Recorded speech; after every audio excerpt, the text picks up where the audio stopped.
Alhamdulillahilladzi hadana li hadza wa ma kunna linahtadiya laula an hadana Allah. Asyhadu an la ilaha illallah wahdahu la syarika lah wa asyhadu anna Muhammadan abduhu wa rasuluh. Allahumma shalli wa sallim wa barik ala Muhammad wa ala alihi wa sahbihi ajma'in amma ba'd. Fa ya ibadallah usikum wa iyaya bittaqwallah wa ta'atihi la'allakum tuflihun. Qala Allah Ta'ala fil Qur'anil Karim, a'udzu billahi minasyaitonir rajim. Bismillahirrahmanirrahim. Ya ayyuhalladzina amanu taqullaha haqqa tuqatih wa la tamutunna illa wa antum muslimun. Wa qala aidan wa ma khalaqtul jinna wal insa illa liya'budun. Shadaqallahul adzim. Pertama-tama dan paling utama, marilah senantiasa kita panjatkan puji syukur kehadirat Allah Subhanahu wa Ta'ala yang telah memberikan kepada kita semua rahmat kesehatan, kesempatan sehingga kita dapat berkumpul di masjid yang berbahagia ini dalam rangka melaksanakan kewajiban kita bagi umat Islam yang laki-laki, yaitu melaksanakan sholat Jumat secara berjamaah.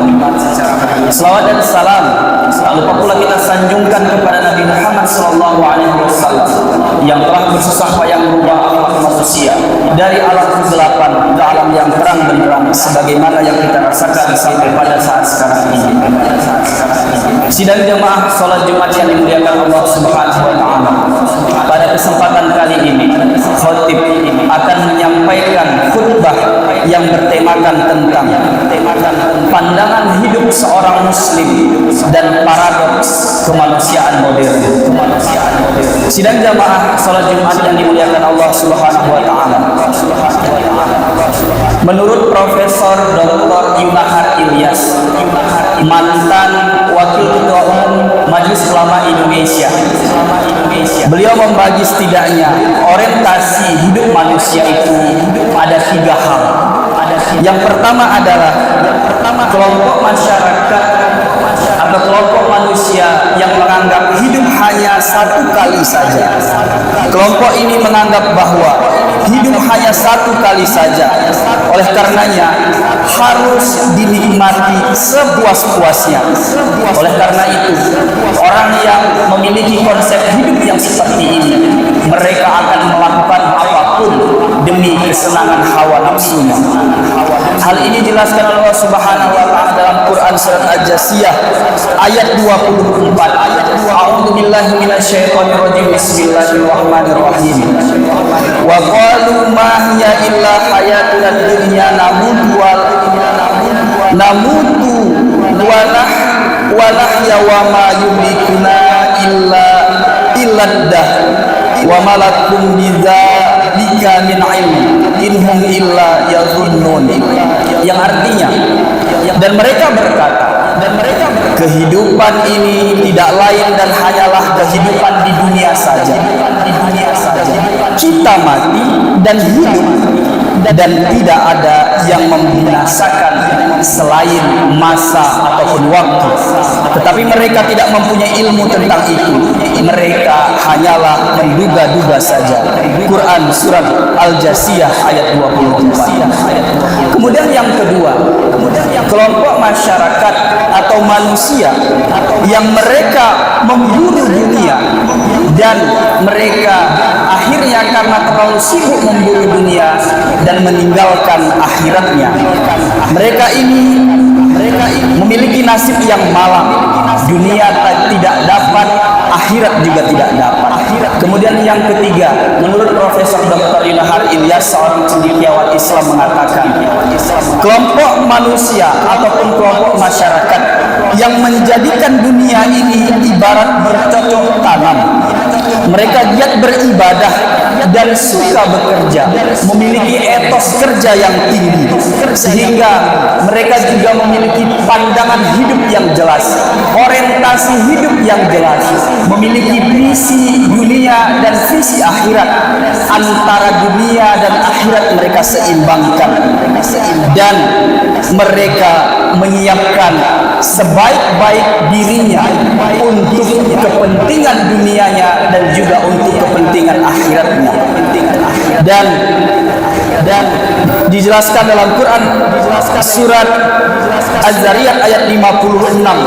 A'udzubillahi minasyaitonirrajim. Bismillahirrahmanirrahim. Wa ma khalaqtul jinna wal insa illa liya'budun. Aku tidak menciptakan jin dan manusia melainkan agar mereka beribadah kepadaku. Inilah spirit daripada kelompok masyarakat yang mereka memiliki orientasi yang jelas terhadap dunianya, terhadap akhiratnya, dan mereka mempersiapkan dirinya. Sidang jamaah salat Jumat yang dimuliakan Allah Subhanahu wa taala.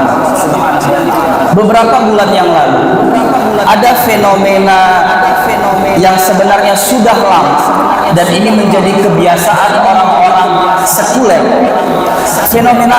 Fenomenanya adalah mereka menyebutnya dengan istilah child free atau bebas anak.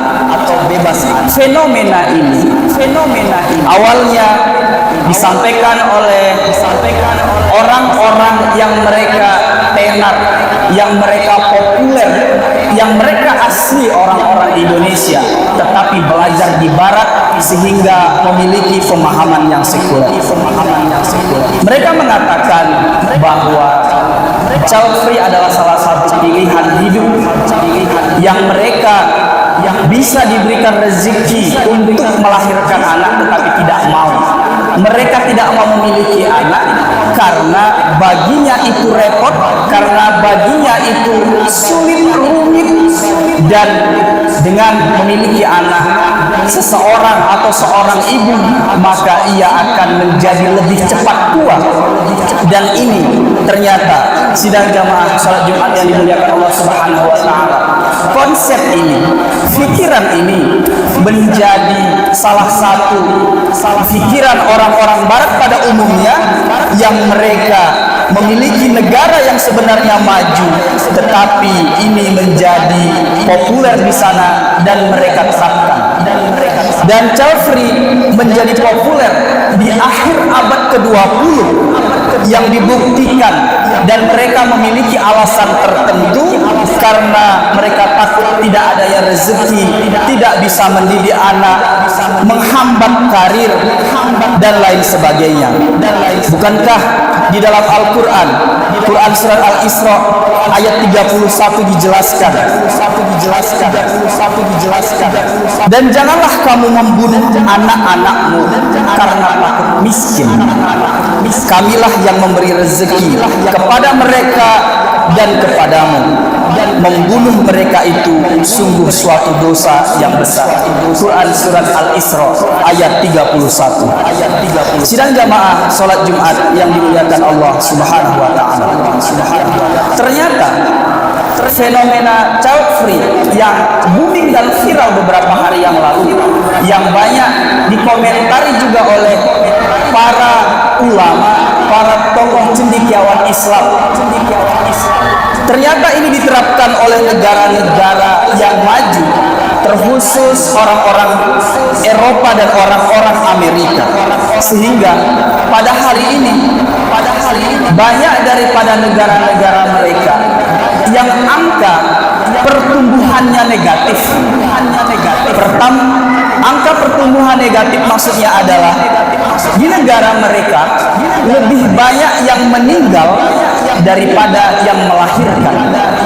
Dalam salah satu negara misalnya, dalam satu tahun yang lahir itu 100.000 orang, tetapi yang meninggal 150.000 orang. Yang ini menjadi realitas, yang ini menjadi fakta di belahan dunia sana, yang nampaknya mulai diikuti, mulai digemari oleh anak-anak muda muslim, orang-orang Islam, terkhusus mereka generasi milenial. Sebagai contoh misalnya negara Suriah yang sebenarnya mayoritas beragama Islam, angka pertumbuhannya itu tidak kurang negatif 2,27%.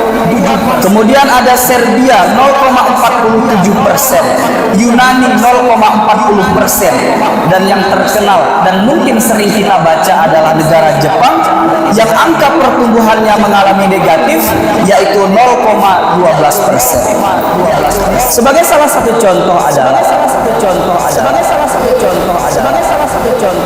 salah satu sekolah di negara yang maju tersebut, yaitu negara Jepang. Namanya adalah SMP Yumoto, bagian utara negara Jepang. Pada tahun 2023 yang lalu, SMP ini meluluskan siswa terakhirnya dan untuk selamanya. Mengapa?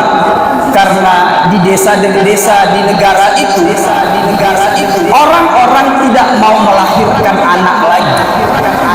Orang-orang tidak memiliki anak lagi karena dianggap ribet, karena dianggap sulit, rumit, dan seterusnya. Sehingga pada tahun 2023 yang lalu, sekolah yang berusia 70 tahun lebih ini menamatkan siswa terakhirnya dan untuk selama-lamanya. Bahkan disebutkan bahwa sekitar 450 sekolah tutup setiap tahunnya antara tahun 2002 sampai dengan tahun 2020 di negara itu hampir 9.000 sekolah tutup karena mereka mengalami depopulasi. Jadi kalau ini dibiarkan, maka negara ini atau suatu peradaban ini karena lebih banyak angka kematiannya daripada angka kelahirannya, dipastikan beberapa dekade berikutnya, 1-2 abad berikutnya, negara ini tidak lagi memiliki penduduk. Dan inilah yang menjadi populer dalam beberapa saat yang lalu. Sidang jamaah salat Jumat yang dimuliakan Allah Subhanahu wa taala. Pertanyaannya adalah, bagaimana dengan pandangan hidup seorang muslim? Seorang muslim sejati tentu berpandangan bahwa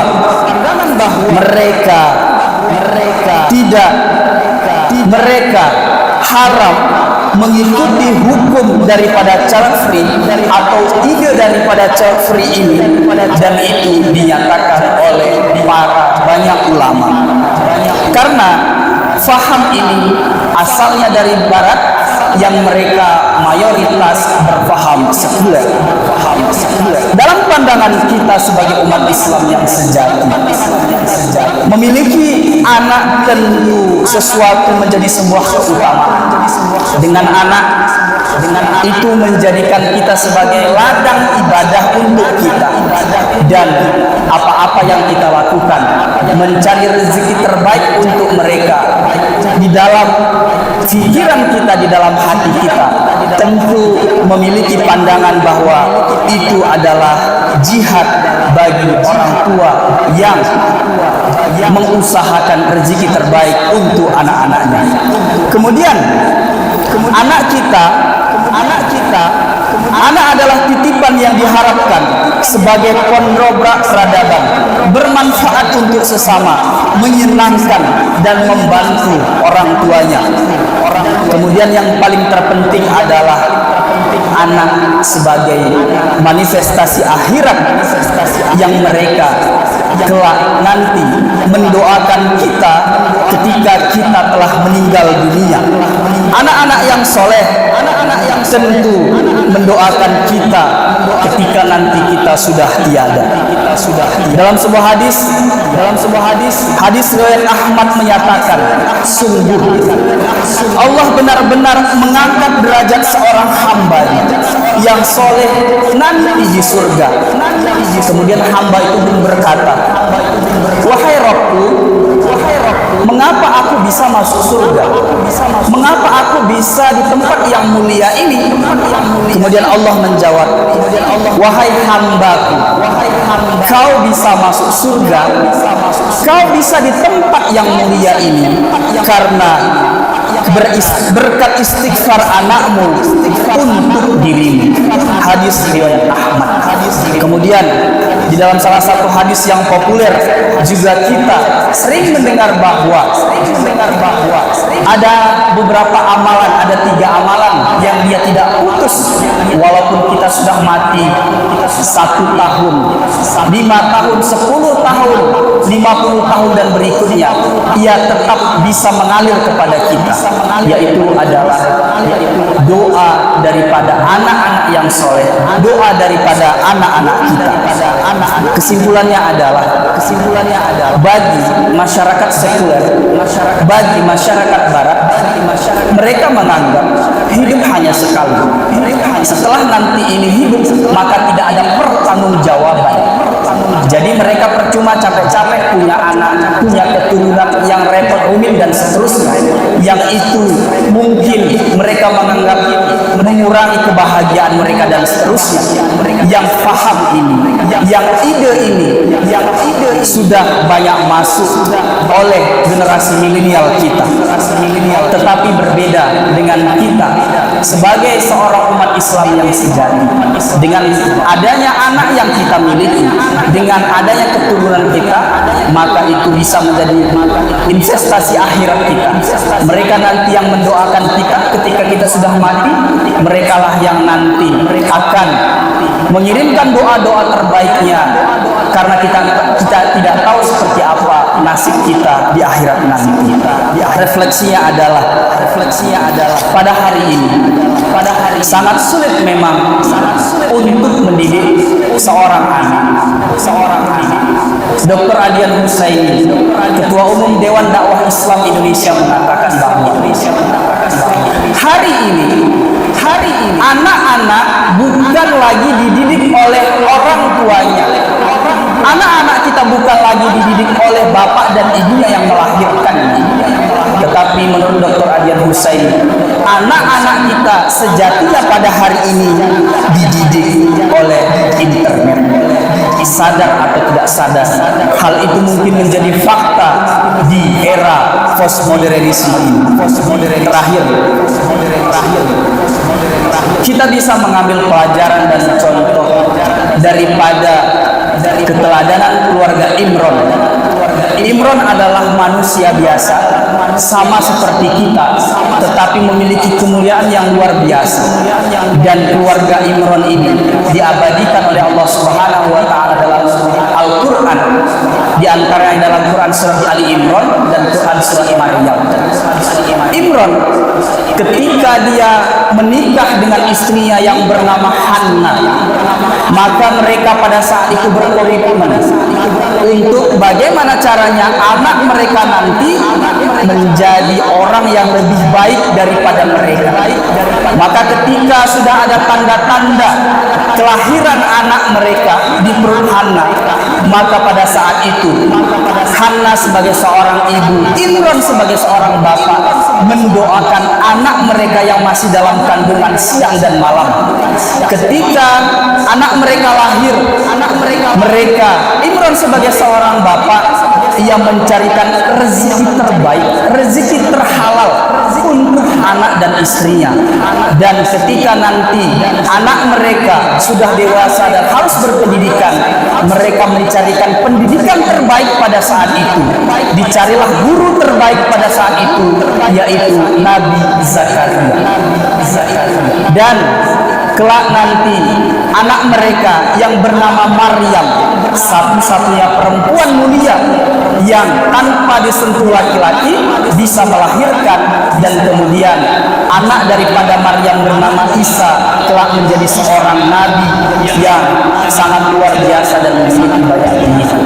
Ini tidak lepas dari komitmen dari orang tua, yaitu Imron dan Hanna. Mereka berjanji, mereka memiliki konsisten yang tinggi bagaimana caranya anak mereka lebih baik daripada mereka. Pertanyaannya adalah, sudahkah kita mempersiapkan landscape keimanan anak-anak kita dan kelak anak-anak kita menjadi lebih baik daripada kita? Hal itu bisa menjawab adalah diri kita masing-masing. Barakallahu lakum fil Qur'anil azim wa nafa'ani wa iyyakum bima fihi minal ayati wal dhikril hakim wa taqabbal minni wa minkum tilawat